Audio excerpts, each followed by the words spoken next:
Ada satu aturan tak tertulis yang dipegang teguh oleh siapapun yang datang ke pantai ini. Jangan pernah memakai baju berwarna hijau. Jangan berenang terlalu jauh saat senja. Dan jangan pernah menganggap remeh suara ombak yang terdengar seperti bisikan di tengah malam. Ini bukan sekadar pantai wisata biasa. Ini adalah Pantai Parangtritis, sebuah tempat di mana sejarah kerajaan, legenda Ratu Laut, dan kisah-kisah yang tak pernah terjelaskan bertemu di satu garis pasir hitam.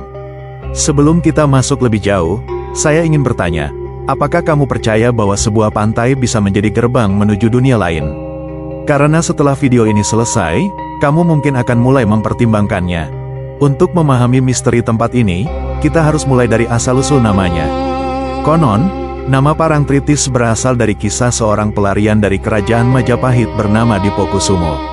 Ia melarikan diri ke arah selatan, mencari tempat sunyi untuk bersemedi, hingga akhirnya tiba di sebuah tebing karang di tepi laut. Di sana, ia menyaksikan air yang menetes perlahan dari celah-celah batu karang. Dalam bahasa Jawa, parang berarti batu karang, dan tritis berarti tetesan air. Dari situlah nama Parangtritis lahir, bukan sekadar nama tempat, tapi jejak dari seseorang yang mencari ketenangan di ujung dunia yang ia kenal. Namun yang tidak banyak diketahui adalah, tempat yang dipilih Dipokusumo untuk bersemedi ini kelak akan menjadi salah satu titik paling sakral dalam sejarah Kesultanan Yogyakarta. Tapi Parangtritis bukan sekadar tempat biasa di peta. Pantai ini adalah bagian dari sebuah garis magis yang menghubungkan 4 titik penting di Yogyakarta: Panggung Krapyak, Keraton Yogyakarta, Tugu Yogyakarta, hingga puncak Gunung Merapi. Garis ini dikenal dengan nama Sumbu Filosofi, sebuah poros spiritual yang dipercaya menyatukan 3 elemen kosmis dalam kepercayaan Jawa: dunia bawah yang diwakili oleh Laut Selatan, dunia manusia yang diwakili oleh keraton, dan dunia atas yang diwakili oleh Gunung Berapi. Bayangkan ini seperti sebuah baterai raksasa yang tak terlihat, di mana energi mengalir dari laut, melewati istana raja, hingga ke puncak gunung yang berapi-api. Dan Parangtritis berada tepat di salah satu ujungnya, gerbang menuju dunia yang tak kasat mata. Sekarang kita masuk ke inti dari segala misteri Parangtritis, sosok yang namanya sudah menjadi bagian dari identitas Laut Selatan Jawa. Nyi Roro Kidul. Menurut kepercayaan turun-temurun, ia adalah ratu dari seluruh makhluk halus yang menguasai lautan selatan Pulau Jawa. Konon, ia bukan manusia biasa, melainkan seorang putri yang berubah wujud dan memilih untuk bersemayam di dasar laut setelah mengalami tragedi hidup yang panjang. Sejak saat itu, ia dipercaya memiliki kekuatan magis luar biasa dan hubungan spiritual yang kuat dengan Kesultanan Yogyakarta. Bahkan, dipercaya secara turun-temurun bahwa setiap Sultan Yogyakarta memiliki ikatan gaib dengan Sang Ratu Laut ini, sebuah hubungan yang dijaga lewat ritual yang masih dilakukan hingga hari ini. Ini adalah larangan paling terkenal di seluruh kawasan Parangtritis: jangan pernah memakai pakaian berwarna hijau. Menurut kepercayaan masyarakat, hijau adalah warna kesukaan Nyi Roro Kidul, dan siapapun yang mengenakannya dianggap menarik perhatian Sang Ratu Laut, bahkan dipercaya bisa dipanggil untuk ikut ke dalam kerajaannya di dasar laut. Tapi ada juga penjelasan yang lebih membumi. Sebagian orang meyakini larangan ini sebenarnya adalah strategi keselamatan yang cerdas dari nenek moyang. Warna hijau toska menyatu dengan warna air laut, sehingga jika seseorang terseret ombak, tim penyelamat akan jauh lebih sulit menemukannya. Mitos dan logika ternyata bisa berjalan berdampingan di sini, dan mungkin itulah yang membuatnya begitu meyakinkan selama berabad-abad. Setiap tahun, di bulan Suro menurut penanggalan Jawa, sebuah ritual besar digelar di kawasan ini. Namanya upacara labuhan. Dalam upacara ini, keluarga keraton dan masyarakat setempat melarungkan berbagai persembahan ke laut, mulai dari pakaian, kemenyan, hingga sesaji lainnya, sebagai bentuk penghormatan kepada Nyi Roro Kidul dan permohonan keselamatan bagi Yogyakarta. Ritual ini bukan sekadar tradisi kosong. Bagi masyarakat Jawa, labuhan adalah simbol dari hubungan kosmis yang harus terus dijaga antara manusia, alam, dan kekuatan yang tak terlihat. Ribuan orang berkumpul setiap tahunnya, sebagian karena keyakinan spiritual, sebagian lagi karena rasa hormat terhadap warisan budaya leluhur yang telah bertahan selama ratusan tahun. Salah satu fakta yang tidak bisa dibantah tentang Parangtritis adalah ombaknya yang terkenal ganas. Arus bawah laut atau rip current di sini termasuk salah satu yang paling berbahaya di sepanjang pesisir selatan Jawa. Setiap tahun, selalu ada laporan tentang wisatawan yang terseret ombak, sebagian berhasil diselamatkan, namun sebagian lainnya menghilang tanpa jejak yang jelas. Bagi masyarakat setempat, ombak besar ini bukan sekadar fenomena alam biasa. Mereka meyakininya sebagai manifestasi dari kekuatan Sang Ratu Laut Selatan, sebuah bentuk perlindungan atas wilayah kekuasaannya dari gangguan manusia. Entah kamu percaya penjelasan ilmiah tentang arus laut, atau penjelasan mistis tentang amarah penguasa laut, satu hal yang pasti, menghormati batas keselamatan di pantai ini bukan sekadar mitos, tapi kebutuhan. Bagi mereka yang pernah menginap di sekitar kawasan Parangtritis, ada satu pengalaman yang sering diceritakan berulang kali. Suara-suara aneh yang muncul saat malam larut, kadang terdengar seperti bisikan pelan, kadang seperti tangisan samar yang berbaur dengan deru ombak.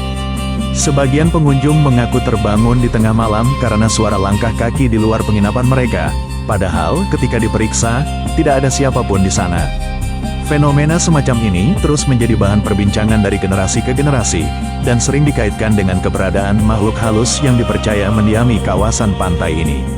Apakah ini hanya efek psikologis dari suasana pantai yang sepi dan gelap? Atau memang ada sesuatu yang benar-benar berbeda di udara Parangtritis saat matahari terbenam? Ada satu legenda lagi yang tak kalah menarik, kisah tentang terowongan gaib di bawah pantai Parangtritis. Konon, terowongan ini menghubungkan langsung antara pantai dan keraton Yogyakarta, dan dulunya digunakan sebagai jalur rahasia oleh raja serta kerabat kerajaan untuk bertemu dengan Nyi Roro Kidul secara langsung. Cerita ini begitu populer sehingga banyak wisatawan datang khusus untuk mencari jejak keberadaannya. Namun sejauh ini, tidak ada satupun bukti arkeologis maupun sejarah tertulis yang mengonfirmasi keberadaan terowongan tersebut. Meski begitu, legenda ini tetap hidup dan terus diwariskan, menjadi bukti betapa kuatnya ikatan mistis yang dipercaya masyarakat antara Parangtritis dan pusat Kesultanan Yogyakarta. Selain suara-suara misterius, banyak juga cerita tentang penampakan yang beredar di kalangan warga sekitar maupun wisatawan. Beberapa orang mengaku pernah melihat sosok perempuan berpakaian hijau berdiri sendirian di tepi pantai saat senja, namun ketika didekati, sosok itu menghilang begitu saja. Ada pula cerita tentang iring-iringan cahaya di atas laut pada malam-malam tertentu, yang oleh warga setempat diyakini sebagai tanda kehadiran rombongan kerajaan gaib yang sedang melintas. Tentu saja, kisah-kisah semacam ini sulit dibuktikan secara ilmiah. Tapi yang menarik adalah, cerita-cerita ini muncul dari berbagai sumber yang berbeda, dari generasi yang berbeda, namun dengan pola yang mengejutkan mirip satu sama lain. Terlepas dari segala cerita mistisnya, Parangtritis hari ini tetap menjadi salah satu destinasi wisata paling populer di Yogyakarta. Berjarak sekitar 27 km dari pusat kota, kawasan ini ramai dikunjungi wisatawan setiap harinya, mulai dari yang datang untuk menikmati pemandangan matahari terbenam, menunggang kuda di sepanjang pantai, hingga sekadar merasakan sensasi mistis yang melekat pada namanya. Namun di balik keramaiannya, ada tantangan nyata yang dihadapi kawasan ini, mulai dari pengelolaan sampah yang mencapai beberapa ton setiap harinya, hingga kebutuhan menjaga keselamatan wisatawan dari ombak yang terus mengancam. Parangtritis hari ini adalah perpaduan unik antara industri pariwisata modern dan warisan spiritual kuno yang tetap dijunjung tinggi. Jadi, sebenarnya apa yang membuat pantai Parangtritis begitu istimewa? Apakah karena legenda Nyi Roro Kidul yang telah hidup selama berabad-abad? Apakah karena posisinya yang sakral dalam sumbu filosofi Yogyakarta?